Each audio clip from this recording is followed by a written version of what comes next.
मेरे इनकलाबी तबीयत के साथियों, आज पूरे हिंदुस्तान में सहारा इंडिया परिवार के करोड़ों जमाकर्ताओं के मुंह पर मायूसी छा गई है। भारत सरकार के सशक्त गृह मंत्री माननीय अमित शाह जी ने 18 जुलाई 2023 को दिल्ली के विज्ञान भवन में पूरे हिंदुस्तान के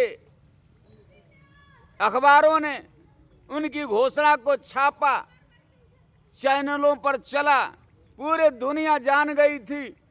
और जो सहारा इंडिया के जमाकर्ता मायूस थे, जो मरने के कगार पर थे, जो मरणासन थे, उनमें जान आ गई थी।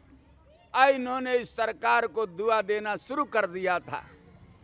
इनकी उम्मीदें जवान हो गई थी कि अब हमारा पैसा, जो सपने हमने देखे थे कि सहारा इंडिया की राशि मैच्योर होगी तो उससे हम बेटियों के हाथ पीला करेंगे, अपने पालियों को पढ़ाएंगे, अच्छी शिक्षा दीक्षा देने का काम करेंगे, उनको संवारने का काम करेंगे। करोड़ों जमाकर्ताओं ने सपना देखा था। शीत और घाम से बचने के लिए, ताप और शीत से बचने के लिए एक छत बनाएंगे। उन्होंने सपना देखा था कि जब हम बूढ़े हो जाएंगे, लाचार हो जाएंगे, बीमार हो जाएंगे तो सहारा इंडिया परिवार का यही पैसा हमारा सहारा बनेगा, संबल बनेगा। लेकिन आपको बता दूं, गृह मंत्री की जो घोषणाएं हैं हवाई साबित हो चुकी हैं। इन्होंने जो घोषणा किया अब तक अमल में नहीं आया। इन्होंने कहा था कि पाई पाई का पैसा दे दूंगा, लेकिन एक पैसा भी हमारे कुशीनगर जनपद में किसी के खाते में नहीं आया है। इतनी बड़ी ये झूठी सरकार, राजग की सरकार, गृह मंत्री की घोषणा सरकार की घोषणा होता है। आप देख लीजिए, 18 जुलाई 2023 को इन्होंने पोर्टल लॉन्च किया था और कहा था प्रथम किस्त के बतौर 45 दिन के अंदर 10,000 रुपया देंगे। ये सच्चाई है कि एक पैसा नहीं आया। कितनी झूठी सरकार है। और हम कहते हैं कि मोदी है तो मुमकिन है, तो आखिर ये मुमकिन क्यों नहीं हो रहा है? ये लोग कहते हैं डबल इंजन की सरकार है। मैं तो देख रहा हूं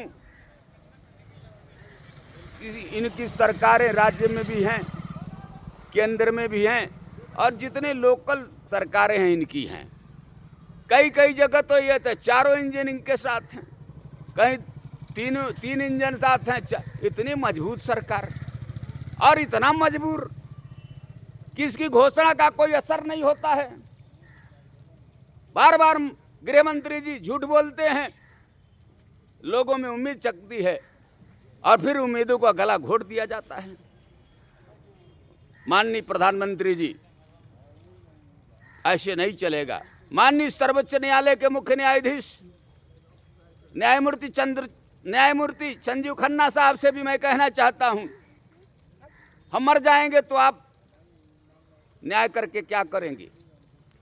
हम जीते जी हमारे साथ न्याय करिए, जीते जी हमारा पैसा हमें दीजिए, मरने के बाद अब जन्नत देंगे, इसका कोई मतलब है?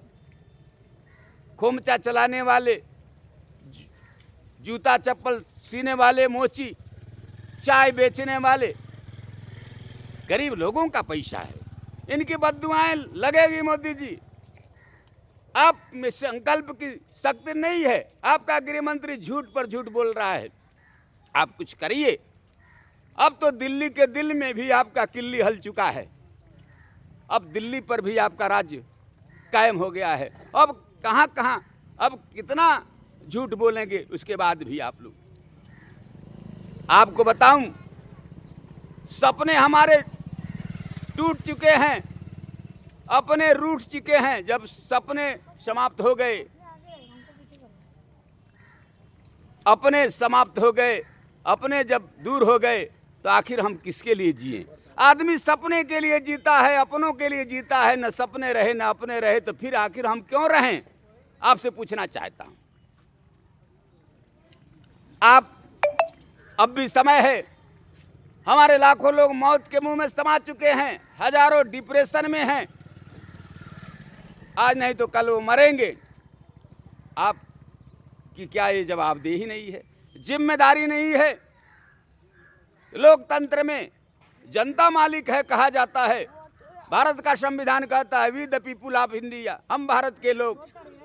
और संप्रभुता भारत के लोगों के अंदर है। जनतंत्र में जनता मालिक है, लेकिन मालिक की इतनी दुर्दशा मोदी जी आपके ही आंखों के सामने हो रही। आप कहते हैं ये लोग हिंदुस्तान हम सभी लोगों के परिवार के हैं, हम परिजन हैं। रोज मौत हो रहा है, आपके आंखों के सामने हो रहा है, आपकी नजरों के सामने सब काम हो रहा है। आप मौनी बाबा बने हुए हैं। आखिर आप कब बोलेंगे? आप क्यों नहीं बोलते हैं? पूरा हिंदुस्तान में मौतों पर, पूरे हर इलाके में देख रहा हूं, लोग मर रहे हैं, उनके परिजन रो रहे हैं, उनके भविष्य अंधकार के गर्त में जा चुके हैं। अरे जो बचे हैं उन्हें बचा लीजिए।